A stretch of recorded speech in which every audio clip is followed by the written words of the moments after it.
మనకంటూ కొన్ని లెక్కలు ఉన్నాయి అంటూ తరచుగా మనము ఇతరులతో అంటుంటాం. ఇంతకీ మన విషయంలో దేవునికి ఏమైనా లెక్కలు ఉన్నాయా? ఆ విషయాలేమిటో ఆలోచిద్దాం.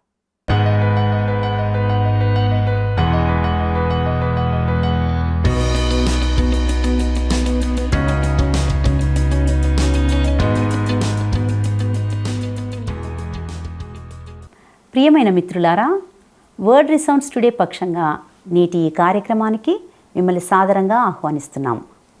మీరందరూ ఎలా ఉన్నారు? మేము మీ కొరకు క్రమంగా ప్రార్థిస్తున్నాం. ఈ కార్యక్రమంలోని సత్యాలను మీ జీవితాలకు అన్వయించుకుంటూ వాక్యానుసారంగా జీవిస్తున్నారని ఆశిస్తున్నాం. నేటి పాఠంలో దేవుని హస్తం గోడ మీద ఏమి వ్రాసింది, ఆ మాటల యొక్క భావం ఏమిటో దానియేలు వివరించి చెప్పిన విషయాలను గురించి శ్రద్ధగా తెలుసుకుందామా? నిన్ను పోలిన వారెవరు, మేలు చేయు దేవుడవు, నిన్నే నమ్మితిన్ నా దేవా.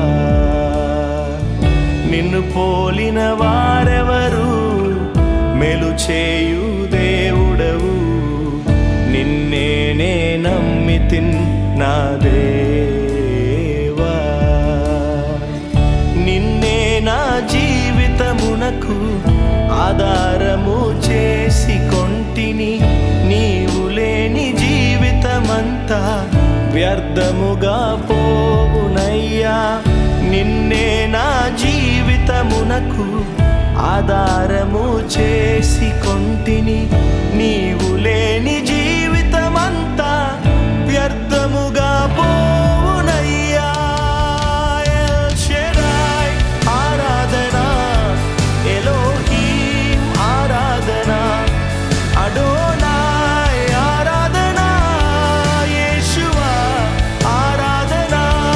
ఎల్ షెడాయ్ ఆరాధనా, ఎలోహీం ఆరాధనా, అడోనాయ్ ఆరాధనా, యేషువా ఆరాధనా.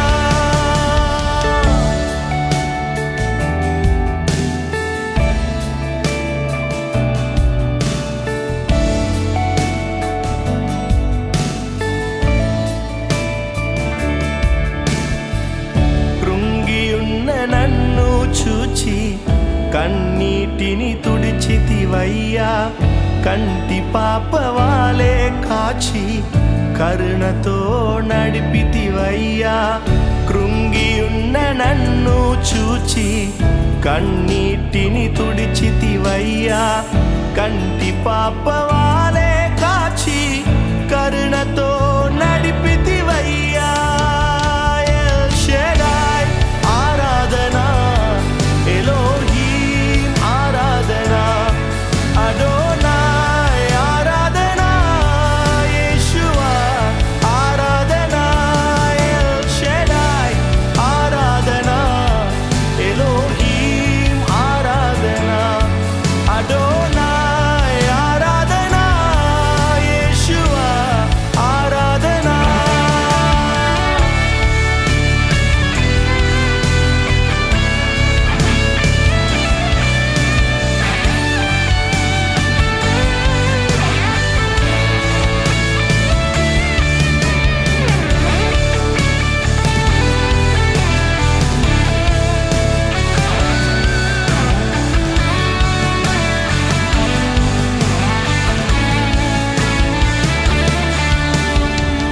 మరణపు మార్గమందు నడిచిన వేళయందు వైద్యునిగా వచ్చి నాకు మరో జన్మనిచ్చితివయ్యా. మరణపు మార్గమందు నడిచిన వేళయందు వైద్యునిగా వచ్చి నాకు మరో జన్మనిచ్చితివయ్యా. క్రీస్తునందు ప్రియమైన ప్రేమధార కార్యక్రమాలను క్రమంగా వీక్షిస్తున్న ప్రతి ఒక్కరికి మన ప్రభువును రక్షకుడైన యేసుక్రీస్తు అత్యున్నతమైన నామంలో శుభములు తెలియజేస్తున్నాం. మన క్రమబద్ధమైన బైబిల్ అధ్యయనాలలో భాగంగా ఈనాటి పాఠంలో మనము దానియేలు గ్రంథము 5వ అధ్యాయము 25వ వచనం నుండి 6వ అధ్యాయము 3వ వచనం వరకు ధ్యానించుకోబోతున్నాం. ఒకసారి గత పాఠంలో చదువుకున్న వాక్యాన్ని అనగా దానియేలు అన్న మాటలను మనము మరలా గమనిద్దాం. దానియేలు గ్రంథము 5వ అధ్యాయము 24వ వచనం. కావున ఆయన ఎదుట నుండి ఈ అరచెయ్యి వచ్చి ఈ వ్రాతను వ్రాసెను. వ్రాసిన శాసనము ఏదనగా మెనే మెనే టెకెల్ ఉఫార్సిన్. ప్రియులారా, ఈనాటి పాఠాన్ని నేను ఒక చిన్న కథతో ప్రారంభించాలని అనుకుంటున్నాను. ఒకరోజు ఒక పల్లెటూరు వ్యక్తి తన కుమార్తె ఒక పెద్ద పట్టణంలో విద్యను అభ్యసిస్తూ ఉండగా ఆమెను చూడ్డానికి వెళ్ళడం జరిగింది. ఆ కుమార్తె పేరు మిన్నీ. ఒక ఆదివారం రోజు ఆమె తన తండ్రిని ఒక ఇంగ్లీష్ ఆరాధనకు తనతో రమ్మని కోరడం జరిగింది. మొత్తానికి తన కుమార్తె బలవంతం చేయడం ద్వారా చర్చికి అనగా సంఘానికి మొట్టమొదటిసారి వెళ్ళాడు. అయితే అతనికి బొత్తిగా ఇంగ్లీష్ భాష రాదు. ఆ రోజు ప్రసంగికుడు మెనే మెనే టెకెల్ ఉఫార్సిన్ అనే మాటను దానియేలు గ్రంథం నుండి ప్రస్తావిస్తూ బిగ్గరగా తన సందేశాన్ని ప్రారంభించాడు. వెంటనే ఆ తండ్రి తన కుమార్తె చేయి పట్టుకొని ఆ సంఘం నుండి వడివడిగా బయటకు వచ్చేశాడు. అప్పుడు ఆ కుమార్తె ఆశ్చర్యంతో తన తండ్రిని, నాన్నా ఏమైంది, ఎందుకలా నన్ను బయటికి లాక్కొచ్చావు అని అడిగింది. అప్పుడు ఆ తండ్రి తన కుమార్తెతో, అమ్మా, ఆ ప్రసంగికుడు నిన్ను ఉద్దేశించే ఏమో అన్నాడు, మిన్నీ మిన్నీ టక్కున ఉప్పు రాసుకో అని అంటున్నాడు, అందుకే నిన్ను బయటకు లాక్కొచ్చాను అని అన్నాడు. ప్రియులారా, దేవుడు బెల్షస్సర్కు తెలియజేసిన ఆ గోడ మీద వ్రాయబడిన మాటలు మెనే మెనే టెకెల్ ఉఫార్సిన్ యొక్క అర్థము ఈ పల్లెటూరు వ్యక్తి అర్థం చేసుకున్నట్లుగా కాదు. దానికి ఒక లోతైన భావము ఉంటుందని మనం ఇందులో తెలుసుకుంటాం. ఇక ఆ మాటల భావం ఏమిటో గమనిద్దాం. దానియేలు గ్రంథము 5వ అధ్యాయము 25వ వచనం. ఈ వాక్య భావం ఏమనగా, మినే అనగా దేవుడు నీ ప్రభుత్వ విషయంలో లెక్క చూచి దాన్ని ముగించెను. ప్రియులారా, మెనే అనగా లెక్క అని అనువదించబడింది మరియు అది పునరావృతమైంది. లెక్క లెక్క. బబులోను రాజ్యాన్ని దేవుడు లెక్కించాడు అని దీని అర్థం. సాధారణంగా వాని లెక్కలన్నీ దేవుడు చూస్తాడనేది ఈ రోజుల్లో మనము తరచుగా పలికే నానుడి. ఇక్కడ కూడా సరిగ్గా అదే ఆలోచనను తెలియజేసే ఖచ్చితమైన వ్యక్తీకరణ అది.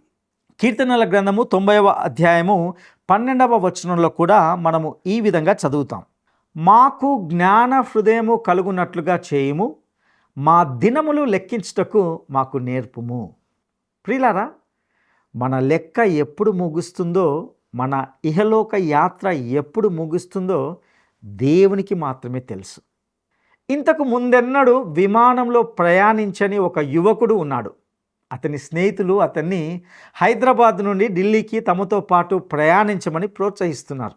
అయితే ఒకవేళ తాను ప్రయాణించే విమానము క్రింద కూలిపోతుందేమో అనే అభ్యంతరం ఉన్నందున అతడు విమానంలో ప్రయాణించడానికి ససేమిరా ఇష్టపడలేదు.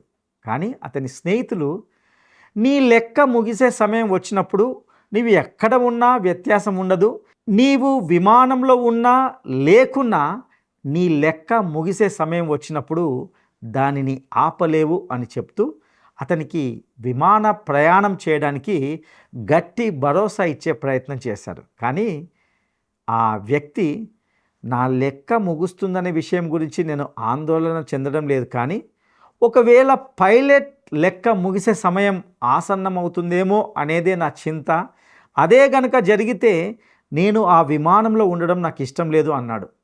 ప్రియులారా, ఈ చిన్న సంఘటన మనము ఈ భూమిని విడిచిపో సమయం లేదా ప్రభువు మనలను తనతో ఉండుటకు పిలిచే సమయం అన్నీ కూడా ప్రభు యొక్క వశంలో ఉన్నాయని మనం జ్ఞాపకం ఉంచుకొని ప్రభు చేతికి అప్పగించుకోవడం నేర్చుకోవడం మంచిది. కీర్తనకారుడైన దావీదు 31వ అధ్యాయము 14వ వచనము 15వ వచనంలో దీనిని ఈ విధంగా గుర్తించాడు. యెహోవా నీ యందు నమ్మిక ఉంచియున్నాను, నీవే నా దేవుడవని నేను అనుకొనుచున్నాను, నా కాలగతులు నీ వశంలో ఉన్నవి. ప్రియులారా, మెనే మెనే అంటే దేవుడు బబులోను రాజ్యాన్ని లెక్కించాడు అని అర్థం. ప్రతిరోజు ప్రతి క్షణాన్ని ఆయన ట్రాక్ చేస్తాడు. మన దినముల పరిమాణమును ఆయన ముందుగానే నిర్ణయిస్తాడు మరియు దానిని మనము ఎవ్వరం కూడా మార్చలేం. ఇక దానియేలు గ్రంథము 5వ అధ్యాయము 6వ వచనాన్ని మనం గమనిద్దాం. టెకెల్ అనగా ఆయన నిన్ను త్రాసులో తూచగా నీవు తక్కువగా కనబడితివి. ప్రియులారా, టెకెల్ అంటే బరువు అని అర్థం. బబులోను దేవుని తూనికెలో అనగా త్రాసులో ఉంచబడింది. అయితే దానిలో తేలిపోయిందని కనుగొనబడింది. బబులోను ప్రజల బరువు సరిపోలేదు. వారు తేలిపోయిన వారుగా ఉన్నారు. దేవుడు బబులోనుని హెచ్చించాడు, కానీ ఇప్పుడు ఆయన దానిని తగ్గించబోతున్నాడు. ఎందుకంటే బబులోను రాజ్య ప్రజలు దేవుని ప్రమాణాలకు అనుగుణంగా లేరు. ఆసియా మైనర్లోని 7 సంఘాల గురించి ప్రకటన గ్రంథం యొక్క 2-3 అధ్యాయాల్లో మనం చదువుతాం. అక్కడ మనము దీపస్తంభాల మధ్యలో ప్రభువైన యేసును చూస్తాం. ఈ దీపస్తంభాలు సంఘాలను సూచిస్తాయి. ఆయన ఆ దీపస్తంభాల్లోని ఒత్తులను సరిచేయడం మనం చూస్తాం. వాటిలో నూనె పోయడం చూస్తాం. మరియు వెలుగునివ్వక విఫలమైన వాటిని ఆయన ఆపివేస్తాడు. ఆయన ఈరోజు సంఘానికి కూడా తీర్పు తీరుస్తాడు. ఇక్కడ భూమిపై మనము తూనికే కొలతల్లో తప్పుడు గుండ్లను, తప్పుడు తూనిక రాళ్లను, బరువును పెట్టవచ్చు. కానీ క్రీస్తు మనల్ని దేవుని తూనికలో బరువు పెడతాడు. అప్పుడు ఆయన ప్రతి సంఘానికి కూడా ఇలా చెప్పాల్సి వస్తుంది: మారు మనసు పొందితేనే సరి, లేని ఎడల మీరు తీసివేయబడుదురు. ఆయన ఈరోజు మీకు మరియు నాకు అదే విషయం చెప్తున్నాడు. మన నీతి ఆయన ఎదుట సరిపోవడం కాదు, ఆయన ఎదుట మన నీతి క్రియలు కేవలము మురికి గుడ్డలుగా ఉంటున్నాయి. కేవలం ఆయన నీతి మాత్రమే పరీక్షను ఎదుర్కొంటుంది మరియు మనము తూనికలో తేలిపోకుండా కావలసినంత బరువు పెడుతుంది.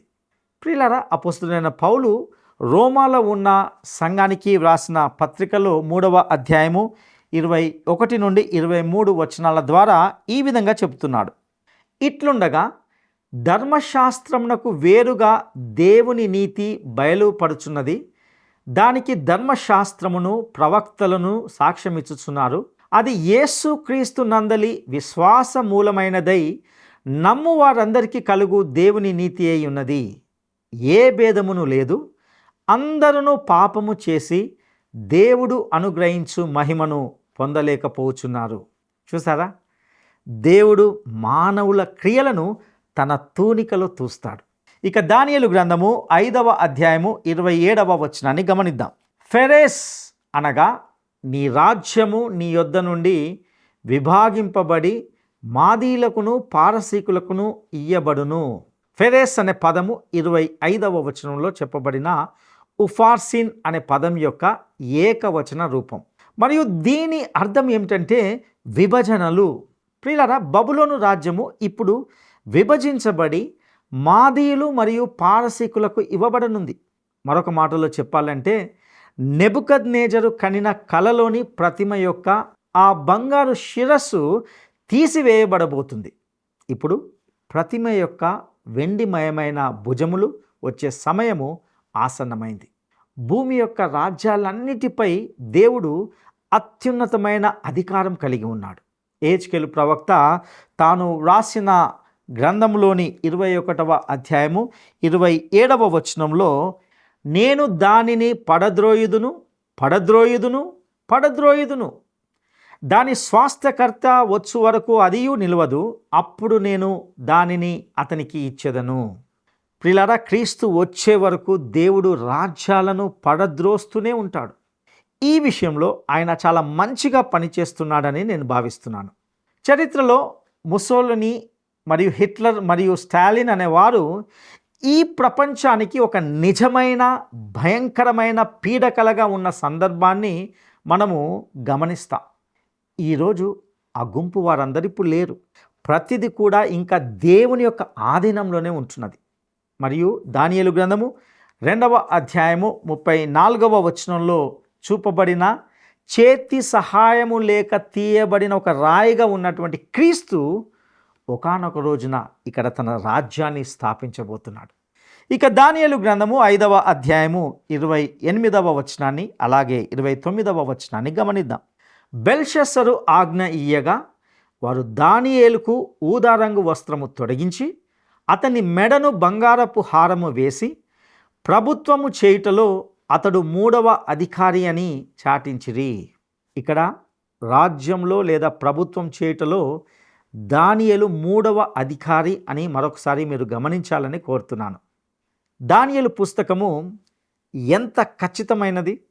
నబోనిదస్ అనే వ్యక్తి నిజంగా ఈ బబులోను రాజ్యానికి రాజుగా మొదటి అధికారిగా ఉంటున్నాడు. మరియు నెబుకద్నేజరు మనవడైన బెల్షస్సరు 2వ అధికారిగా పాలన జరిగిస్తున్నాడు. ఇప్పుడు దానియేలు 3వ అధికారిగా నియమించబడ్డాడు. ఇక దానియేలు గ్రంథము 5వ అధ్యాయము 30-31 వచనాలను మనం గమనిద్దాం.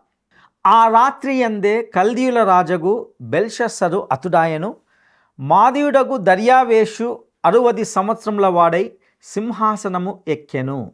ప్రియులరా, ఈ విందు జరుగుతున్న సమయంలో కాలువ నీరు ప్రవహించిన బబులోను గోడల క్రింది నుండి మాదీయులు లోపలకు అడుగు పెడుతున్నారు. మనము ఇదివరకు ప్రస్తావించినట్లుగా ఆ పట్టణపు గోడ క్రింద ఒక కాలువ ఉండేది. దాని గుండానే పట్టణం అంతటికి నీరు వచ్చేది. మరియు ఇప్పుడు వారు ఆ నీటిని నిరోధించి యూఫ్రటిస్ నది యొక్క ప్రధాన ప్రవాహంలోకి మళ్లించారు. ఈ గోబ్రయాస్ అనే వ్యక్తి రాజగృహం ఉన్నటువంటి లోపలి నగరంలోకి తన సైన్యాన్ని నడిపిస్తూ ఉన్నాడు. రాజగృహం లోపల ఉండే బబులోను అంతరంగిక సైనికులు ఏదైనా పొరపాటు ఉందా అని గుర్తించే లోపలే ఈ గోబ్రయాస్ అనే వ్యక్తి మరియు అతని వారు లోపలి నగరం వైపుకు వెళ్ళారని చరిత్ర నమోదు చేస్తుంది.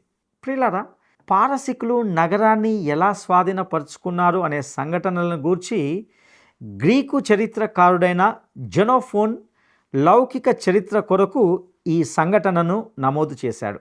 బెల్షస్సర్ చంపబడ్డాడు. అతడు తూనికలో తూచబడి తేలిపోయిన వాడిగా ఉన్నాడు. దేవుడు అలా చేస్తాడు. మరియు ఆయన తన కొలమానం ప్రకారం మరియు తన ప్రమాణాలను ఉపయోగిస్తాడు. ఆయన మీకు మరియు నాకు కూడా రోమా పత్రిక 3వ అధ్యాయము 23వ వచనంలో చెప్పబడిన రీతిగా ఇలా చెప్తాడు, అందరూ పాపము చేసి దేవుడు అనుగ్రహించు మహిమను పొందలేకపోచున్నారు. ప్రియులారా, మీరు మరియు నేను 100% శ్రేష్టమైన వారం కాదు. మనలో చెడుతనం లేదని మరియు తప్పిదాలు లేవని లేదా దుర్నీతి లేదని మనల్ని గూర్చి హామీ ఇవ్వబడలేదు. మనము దేవుని ప్రమాణానికి అనుగుణంగా లేము. ఈ రోజున మనమేమీ విచారణలో ఉన్నవారం కాము. మనము నశించిన వారం. అయినప్పటికీ దేవుడు మనకు రక్షణను అందిస్తాను అని అంటున్నాడు. బెల్షస్సరు దేవుడిచ్చిన అవకాశాన్ని తిరస్కరించాడు. అందుకుగాను అతడు తన శత్రుల చేతిలో చంపబడ్డాడు. అతని ప్రాణమునకు తానే ఉత్తరవాది. ప్రియులారా, మాదీయుడైన దర్యావేషు నెబుకద్నేజరు కలగనిన ఆ ప్రతిమలో చూపబడిన వెండి రాజ్యానికి పాలకుడయ్యాడు. అతను హఠాత్తుగా దాడి చేయవచ్చి బబులోనును నాశనం చేశాడు. యెషయా ప్రవక్త యెషయా గ్రంథము 21వ అధ్యాయంలో బబులోను పతనాన్ని ముందుగానే ప్రవచించాడు. భవిష్యత్తులో మరొక బబులోను దేవుని ద్వారా పడగొట్టబడుతుంది. దీనిని గురించి తెలుసుకోవడానికి ప్రకటన గ్రంథము 18వ అధ్యాయాన్ని చదవాలని కోరుతున్నాను. ఇక అంతటితో మానవుని యొక్క ప్రసిద్ధమైన ఖ్యాతిగాంచిన నాగరికత ముగుస్తుంది. ఇక మనము దానియేలు గ్రంథము 6వ అధ్యాయంలోకి వస్తున్నాం. దానియేలు గ్రంథంలోని 6వ అధ్యాయము బైబిల్లో అత్యంత సుపరిచయమైన అధ్యాయంగా ఉన్నది. ఇది ఖచ్చితంగా గ్రంథంలో అత్యంత ప్రసిద్ధమైనది కూడా. ఇది సింహాల గుహలో వేయబడిన దానియేలు యొక్క వివరాలను గూర్చిన సమాచారాన్ని కలిగి ఉంది. దానియేలు సింహపు గుహలో ఒక రాత్రి మాత్రమే గడిపాడు. కానీ అతడు 17 ఏళ్ల అబ్బాయి నుండి 90 ఏళ్ల వరకు అన్య దేవత ఆరాధక రాజులు నివసించిన రాజనగరులో తన జీవిత కాలం అంతటినీ గడిపాడని ఎప్పుడైనా మీరు ఒక క్షణం ఆగి ఆలోచించారా? ఆ రాజగృహంలో జీవించడము సింహాల గుహలో ఒక రాత్రి గడపడం కంటే కూడా ప్రమాదకరమైనదని మనం గుర్తించాలి. ఆ సింహాలు అతన్ని తాకలేకపోయాయి. కానీ నెబుకద్నేజరు, నబోనిదస్, బెల్షస్సరు మాదీయుడైన దర్యావేషు మరియు కోరేషు వంటి అన్య దేవతారాధక రాజుల రాజనగరుల్లో దానియేలు నిరంతరము ప్రమాదంలో ఉన్నాడు. అయినప్పటికీ ఈ వ్యక్తుల్లో కొందరిని అతడు సజీవుడైన మరియు సత్యవంతుడైన దేవుని యొక్క జ్ఞానములోకి నడిపించే భాగ్యము అతనికి లభించింది. ప్రియులారా, దానియేలు సింహాల గుహలో కేవలము ఒక్క రాత్రి మాత్రమే గడిపాడు. కానీ దానిలో నేటికి మనకు సందేశం ఉన్నందున మనము దానిని పరిశీలించబోతున్నాం. ఈ అధ్యాయము దానియేలు పుస్తకంలోని నిర్దిష్టమైన చారిత్రక భాగాన్ని ముగిస్తుంది. మరియు ప్రతి చారిత్రక సంఘటన కొన్ని ప్రయోజనాల కోసమే మనకు నమోదు చేయబడింది. దానియేలు జీవితంలోని ఈ ప్రత్యేక సంఘటన దేవుని కాపాడే శక్తికి మరొక నిదర్శనం. మరియు మహాశ్రమల కాలంలో దేవుడు శేషిత ప్రజలను ఎలా రక్షిస్తాడో అనే దానికి మరొక నిరూపణ. దేవుడు దానియేలు యొక్క ముగ్గురు స్నేహితులను అగ్నిగుండంలో కాపాడిన 3వ అధ్యాయానికి ఈ అధ్యాయము జోడైంటున్నది. 3వ అధ్యాయంలో దానియేలు ఎక్కడ ఉన్నాడో అనే ప్రశ్న ఉన్నట్లే ఇక్కడ 6వ అధ్యాయంలో ఆ ముగ్గురు హీబ్రూ యువకులు ఎక్కడ ఉన్నారు అనే ప్రశ్న కూడా ఉంది. నిశ్చయంగా వారు దానియేలు దేవునికి విధేయుడై అనుసరించిన ప్రకారమే వారు కూడా దేవునికి విధేయులై నడిచి ఉంటారని ఆలోచించవచ్చు. బహుశా కొంతకాలము గడిచిపోయినందున వారు ఇక లేకపోయి ఉండవచ్చు. కాబట్టి ఈ 3వ మరియు 6వ అధ్యాయాలు మహాశ్రమల కాలంలో ఇశ్రాయేలు మరియు అన్య జనులలోని శేషిత ప్రజలను కాపాడే విమోచన యొక్క 2 అంశాలను కనపరుస్తాయి. 3వ అధ్యాయము తోటి మానవుల యొక్క ద్వేషం మరియు హింస ద్వారా తీసుకురాబడిన ఒత్తిళ్లను గురించి నొక్కి చెప్తుంది. ఈ 6వ అధ్యాయము సాతాను యొక్క ద్వేషం మరియు హింస ద్వారా తీసుకురాబడిన ఒత్తిడిని గురించి నొక్కి చెప్తుంది. ప్రియులారా, పేతురు రాసిన మొదటి పత్రిక 5వ అధ్యాయం నుండి ఈ రోజున మనకు ఇవ్వబడిన సందేశం ఇదే. నిబ్బరమైన బుద్ధిగల వారై మెలకువగా ఉండుడి. మీ విరోధి అయిన అపవాది గర్జించు సింహం వలె ఎవరిని మింగుదునా అని వెదుకుచూ తిరుగుచున్నాడు. ప్రియులారా, నీవు నేను ఒక సింహాల గుహలో జీవిస్తున్నాం. ఆ గుహ ఈ లోకం. మరియు ఈ గుహలో పైకి కిందకు తిరుగుతూ ఉన్న ఒక పెద్ద గర్జించే సింహం ఉంది. పేతురు అతనిని మన విరోధి అయిన అపవాది అని పిలుస్తాడు. ఇక దానియేలు గ్రంథము 6వ అధ్యాయము మొదటి 2 వచనాలను గమనిద్దాం. తన రాజ్యమంతటి పైన అధిపతులుగా ఉండుటకై 120 మంది అధిపతులను నియమించుటకు దర్యావేషునకు ఇష్టమాయెను. వారిపైన 3 ప్రధానులుగా నియమించెను. ఆ 3లో దానియేలు ముఖ్యుడు. రాజునకు నష్టము కలగకుండునట్లు ఆ అధిపతులు తప్పకుండా వీరికి లెక్కలు ఒప్పజెప్పవలనని ఆజ్ఞ ఇచ్చెను. ప్రియులారా, ఈ అధ్యాయము ప్రారంభంతో మనము మళ్ళీ చారిత్రకంగా ముందుకు వెళ్తాం. ఆ ప్రతిమలోని బంగారు శిరస్సుగా పిలువబడిన బబులోను రాజ్యము ఇప్పుడు అదృశ్యమైంది. అది ప్రపంచ శక్తిగా మొదటి స్థానం నుండి తొలగించబడింది. బబులోనుకు బదులుగా నెబుకద్నెజరు కలలో వెండి భుజములతో సూచించబడిన మాదీయ పారసిక సామ్రాజ్యం ఉంది. దానియేలు గ్రంథంలో పిలువబడిన దర్యావేషు లౌకిక చరిత్రలోని 2వ దర్యావేషు సయాక్సరెస్గా పిలువబడ్డాడు. మరియు అతడు కేవలము 2 సంవత్సరాలు మాత్రమే పరిపాలించాడు. అతని తర్వాత వచ్చిన కోరేషు దర్యావేషు యొక్క సోదరి అయిన ముండెన్ మరియు పారసికుడైన కాంబెసైస్ కుమారుడు.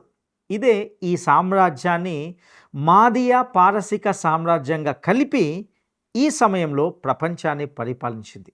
మనము మరో సామ్రాజ్యంలోకి వెళ్ళినప్పటికీ మాదీయుడైన దర్యావేషు పరిపాలనలో కూడా దానియేలును ప్రధానమంత్రి పదవిలో మరలా కనుగొంటాం. దానియేలు గ్రంథము 2వ అధ్యాయంలో తెలియజేయబడిన బంగారు, వెండి, ఇత్తడి, ఇనుము మరియు మట్టితో కూడిన బహుళ లోహ ప్రతిమను మనము పరిశీలిస్తున్నప్పుడు అది అనేక రకాలుగా క్షీణతను చిత్రించిందని మనము గమనిస్తాం. పదవి, లోహం యొక్క రకము మొదలైన వాటిలో క్షీణత ఉంది. ఇక్కడ నెబుకద్నెజర్ రాజ్యానికి పోలిస్తే ఈ రాజ్యం యొక్క హీనత, తక్కువ స్థితి చాలా స్పష్టంగా కనిపిస్తుంది. ప్రియులారా, నెబుకద్నెజరు పరిపాలన స్వేచ్ఛాధిపత్యమైనది మరియు సంపూర్ణమైనది. అతడు అధికారాన్ని ఎవరితోనూ పంచుకోలేదు. దర్యావేషుకు బాధ్యత మరియు నాయకత్వాన్ని అతనితో పంచుకునే 120 మంత్రులు ఉన్నారు. ఈ సమూహం మీద దర్యావేషు మంత్రులు మరియు రాజు మధ్య అనుసంధాన అధికారులుగా పనిచేసే 3 ప్రధానులను అనగా ప్రైమ్ మినిస్టర్లను నియమించాడు. అందువల్ల బాధ్యత మరియు పరిపాలన పంపిణీ చేయబడింది. ప్రియులారా, దానియేలుతో సహా ఈ 3 ప్రధానులు కూడా రాజునకు ఎటువంటి నష్టము కలగకూడదు అనే ఉద్దేశం కోసము తన పదవిని చేపట్టారని మనకు చెప్పబడింది.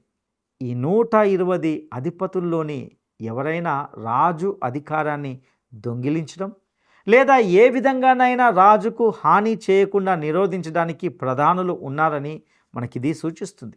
దానియేలు 3 ప్రధానుల్లో మొదటివాడు మరియు ఈ సమయంలో అతడు 80 సంవత్సరాల వయసు గల వ్యక్తి అని నేను భావిస్తున్నాను. ఇక దానియేలు గ్రంథము 6వ అధ్యాయము 3వ వచనాన్ని మనం గమనిద్దాం. ఈ దానియేలు అతి శ్రేష్టమైన బుద్ధి గలవాడై ప్రధానులలోను అధిపతులలోను ప్రఖ్యాతి నొంది ఉండెను గనుక రాజ్యమంతటి మీద అతన్ని నియమింపవలనని రాజు ఉద్దేశించెను. ప్రియులారా, ఈ సమూహంలో దానియేలు వయోవృద్ధత్వమును మాత్రమే కాదు, ఆధిక్యతను కూడా కలిగి ఉన్నాడు. అతనిలో శ్రేష్టమైన బుద్ధి ఉంది అంటే దాని యొక్క అర్థము దానియేలు ఆత్మతో నింపబడిన మనిషిగా ఉంటున్నాడు. అతనిపై రాజుకు అటువంటి నమ్మకం ఉండేది గనుక అతడు దానియేలును తన తర్వాత స్థానంలో మరియు అధికారంలో ఉంచాడు. ప్రియ సహోదరుడా, సహోదరి, ఇంతవరకు విన్న సందేశంలో నుండి అనేక ఆధ్యాత్మిక పాఠాలను నేర్చుకున్నారని భావిస్తున్నాం. ఒక విశ్వాసి అన్యుల సమక్షంలో వారి మధ్య నమ్మకమైన సాక్ష్యంగా ఉండవచ్చని దానియేలు యొక్క జీవితం ద్వారా నేర్చుకోగలుగుతాం. మనము అలాగూ ఉండుటకు పరిశుద్ధాత్మ దేవుడు మనకు సహాయం చేయనుగాక. దైవాశీస్సులు.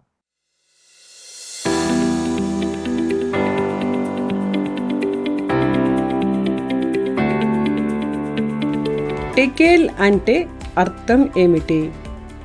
టెకేల్ అంటే అర్థం ఏమిటి? 1 బరువు, 2 లెక్క, 3 త్రాసు. ఈ ప్రశ్నకు సరైన జవాబును ఈ వాట్సాప్ నంబర్కు పంపండి. మా వాట్సాప్ నంబర్ 9399525570. ఈ సందేశం ద్వారా విన్నటువంటి దేవుని వాక్య సత్యాలను జాగ్రత్తగా గ్రహించాలని, ఆయన మనకు నేర్పించే పాఠాలను మన జీవితాలకు అన్వయించుకోవాలని కోరుతున్నాం. రాబోయే పాఠాలలో మరిన్ని లోతైన సత్యాలను నేర్చుకోబోతున్నాం. ఈ కార్యక్రమాలను మీరు శ్రద్ధగా, క్రమంగా వీక్షించాలని, ఇతరులకు కూడా పరిచయం చేయాలని కోరుతున్నాం. మీ కుటుంబ, వ్యక్తిగత సమస్యలను కానీ, ప్రార్థనా అవసరతలను కానీ మాకు తెలియచేసినట్లయితే మేము మీ కొరకు ప్రార్థిస్తాం. పరిశుద్ధ దేవుని సహవాసం మీకు తోడయుండి నడిపించునుగాక. ఆమేన్. ఈ కార్యక్రమం మీకు నచ్చిందా? అయితే వెంటనే మిస్డ్ కాల్ ఇవ్వండి. బహుమతి పొందే విజేత మీరే కావచ్చు.